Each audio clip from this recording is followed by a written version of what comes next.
اللہ کے کلام کا بھی ادب ہے، محبت ہے، اہمیت ہے، بلکہ دنیا کی ہر چیز سے بڑھ کر۔ السلام علیکم ورحمۃ اللہ وبرکاتہ۔ دوستو، روزانہ ہم دیکھتے ہیں کہ جیسے ہی صبح ہوتی ہے گھر میں ایک مصروفیت شروع ہو جاتی ہے۔ ماں بچوں کو نہلاتی ہے، صاف ستھرے کپڑے پہناتی ہے، بال سنوارتی ہے، جوتے چمکاتی ہے اور پھر بڑی محنت سے کہتی ہے بیٹا اسکول میں اچھی طرح پڑھنا۔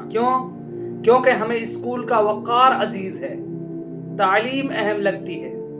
ہم چاہتے ہیں کہ بچہ آگے بڑھے، اچھی نوکری کرے، دنیا میں کامیاب ہو۔ لیکن جب بات مکتب کی آتی ہے، قرآن سیکھنے کی آتی ہے، تو وہی بچہ بغیر نہائے، وہی پرانے کپڑے، کبھی کبھی تو نیند کی حالت میں ہم کہہ دیتے ہیں کہ چلو جلدی کرو، دیر ہو رہی ہے، حافظ صاحب انتظار کر رہے ہوں گے۔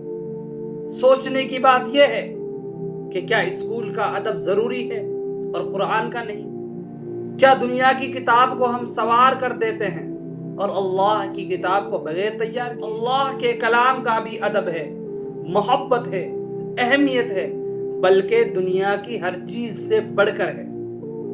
میرے دوستو، آئیے آج سے یہ ارادہ کریں کہ جیسے ہم اپنے بچوں کو اسکول کے لیے سنوارتے ہیں، ویسے ہی بلکہ اس سے بہتر انہیں مکتب کے لیے بھی تیار۔ صاف کپڑے، خوشبو، ادب، احترام، تاکہ جب وہ قرآن کے سامنے بیٹھے تو ان کے اندر سے اور باہر سے دونوں طرف ایک پاکیزگی جھلکے۔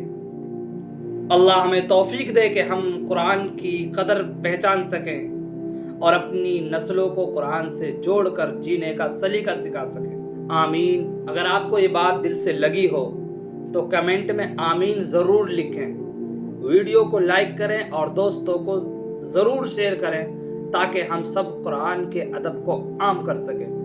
جزاک اللہ خیر۔